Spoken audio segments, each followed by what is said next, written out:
Halo cuy, kalian kalau jadi mid laner masih suka bingung nggak? Gimana sih cara mainnya? Terus dikatain tuh sama offlaner, mid roam AJG. Nah, pas banget nih. Di video kali ini, gue mau bikin tutorial cara rotasi mid laner. Anjay, udah kayak player pro aja gue bikin tutorial. Seperti biasa cuy, karena gue bukan player pro nih. Jadi jika ada yang salah, ya bacotin aja di bawah. Oke, biar videonya nggak makin panjang, langsung aja kita mulai. Di game kali ini, seperti biasa gue pakai Lunok. Karena S1 pakai Esmeralda. Jadi ya mau nggak mau gue ambil aja counternya daripada dipakai musuh. Karena Lunok ini tipe hero match yang lumayan butuh item. Jadi untuk emblemnya, di sini gue pakai emblem match dengan talent Mystery Shop. Supaya kita jadiin itemnya lebih cepet cuy. Udahlah, nggak usah banyak basa-basi lagi. Langsung aja kita ke gamenya.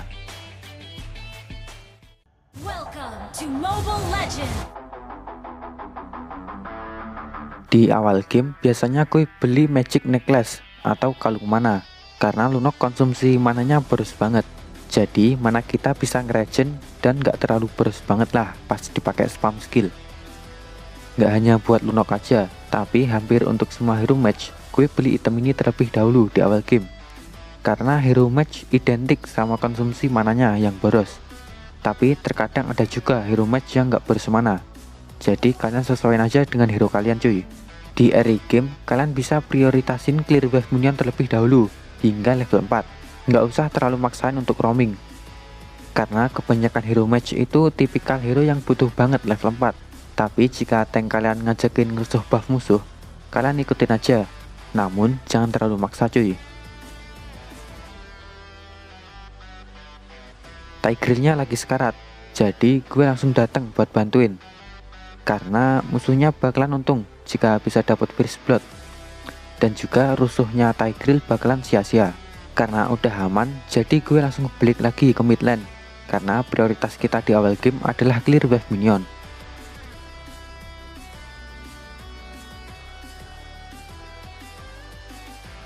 Untuk item pertamanya, di sini gue pakai Demon Shoes. Karena seperti yang gue bilang di awal tadi, Lunok itu tipe match yang konsumsi mananya boros banget cuy. Jadi dengan item ini kita bisa ngeregen mana, supaya kita nggak terlalu sering bolak-balik ke base buat ngisi mana. Meski prioritas kita adalah clear wave minion, tapi pas lane-nya udah aman atau bersih, jangan diam terus-menerus di mid sambil nungguin minion. Jika memungkinkan, kalian bisa tuh coba roaming ke side lane yang lagi kesusahan atau lagi kalah lane, agar side laner kalian bisa mengejar ketertinggalan gold. Contohnya di top lane, Esmeralda kalah lane sama Yuzong. Kita bisa coba rotasi ke lane-nya buat bantuin nekan musuh supaya Esmeralda nggak ketinggalan gold sama lawan lane-nya. Di sini karena gue masih belum level 4, gue nggak bisa bantuin banyak. Jadi nggak usah terlalu maksain cuy. Jangan berlama-lama saat rotasi, karena kita juga harus jagain mid. Mungkin cuman segitu aja beberapa poin penting yang harus kita lakuin di menit-menit awal. Jadi gamenya bakalan gue cepetin sampai menit spawn turtle yang pertama. Turtle yang pertama udah muncul. Sebisa mungkin kalian usahain level 4 terlebih dahulu. Jadi jika ada war perebutan turtle, kalian bisa lebih membantu karena sudah punya ultimate. Di sini gue coba press tank musuh supaya nggak gangguin link pas ngambil turtle.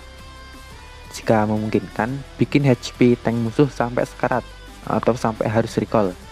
Jadi tim kita bisa lebih aman pas ngambil turtle. Bila kalian perhatiin di minimap, di lane bawah HP Atras sama Wanwan tinggal setengah. Jadi daripada nungguin link ngambil turtle, di sini gue putusin untuk rotasi ke lane bawah, karena kemungkinan turtle-nya bakalan dirusuh sangat kecil. Sebelum rotasi, kalian harus pastiin kalau lane kalian bakalan aman jika ditinggal. Bila masih ada minion, kalian bisa clear terlebih dahulu. Kita bakalan coba sergap musuh dari belakang. Gue coba kasih kode ke tank kalau gue udah ready buat war. Dan di sini turretnya langsung di TP-in cuy. Jadi langsung gue gas aja.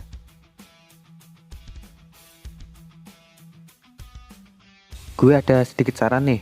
Kalian jangan pernah ngambil atau nge-clear wave minion side laner. Kalian memang bakalan untung karena dapat gold dan juga XP.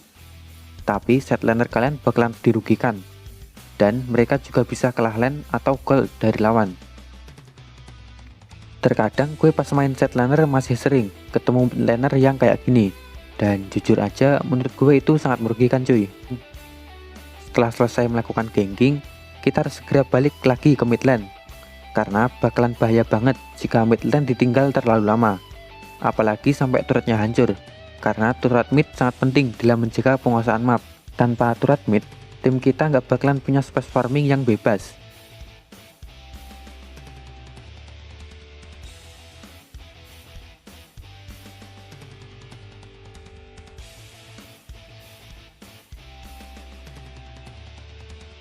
Untuk item keduanya, di sini gue beli Clock of Destiny atau Lollipop, karena item ini punya penambahan mana yang sangat besar. Jadi cocok banget untuk hero dengan konsumsi mana yang boros seperti Lunok. Bukan hanya itu, item ini juga punya penambahan HP yang lumayan banyak. Jadi cocok banget untuk hero yang maju-maju. Sebenarnya tugas kita sebagai mid laner cukup sederhana cuy. Ya, tapi cukup sulit untuk dilaksanain. Sebagai mid laner, kita harus bisa membersihkan wave minion dengan cepat. Jika bisa, lebih cepat dari musuh agar bisa roaming untuk melakukan ganking. Setelah membersihkan minion, biasanya mid laner diharuskan pergi ke lane lain atau rotasi agar bisa membantu menekan atau memenangkan lane tersebut. Tapi meski mid laner diwajibkan untuk roaming, kalian jangan berlama-lama meninggalkan mid lane. Memasuki mid game, cobalah untuk berkumpul atau berada di dekat tank dan hero core kalian. Tujuannya untuk melindungi dan juga membantu hero core. Kalian bisa coba memberikan mereka vision dengan berada di semak-semak ketika core sedang melakukan jungle, karena musuh mungkin saja bakalan menyerang jungler kalian, dan juga bantu hero core untuk mengeliminasi turtle.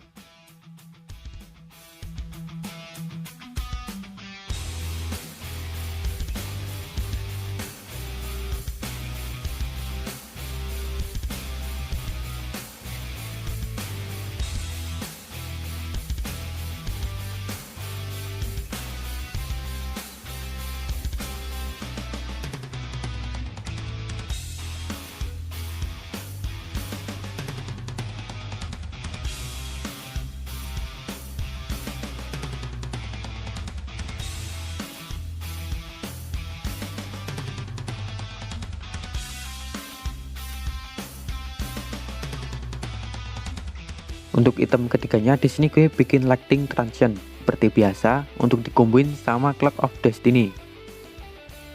Ketika memasuki late game, tetaplah berada di dekat hero core karena lawan mungkin bisa saja menyelinap dan menargetkan hero core kalian terlebih dahulu. Lakukan cara apapun untuk melindungi hero core kalian. Ingat, terkadang mengorbankan diri adalah hal yang bagus agar hero core kita memiliki kesempatan untuk melarikan diri. Lalu, jangan pernah pergi sendirian di lane, karena bisa saja kalian bakalan terkena gank. Bakalan lebih efektif jika kalian bersama dengan tim kalian. Dan jika ada lord, cobalah bantu hero core untuk mengeliminasinya.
Di sini adalah momen endgame dan akhirnya gamenya berakhir sampai di sini. Oke cuy, mungkin cuman segitu aja tutorial nggak jelas dari gue. Ya semoga aja tutorial kali ini bisa bermanfaat lah. Karena udah nggak ada lagi yang bisa gue sampaikan, gue izin undur diri.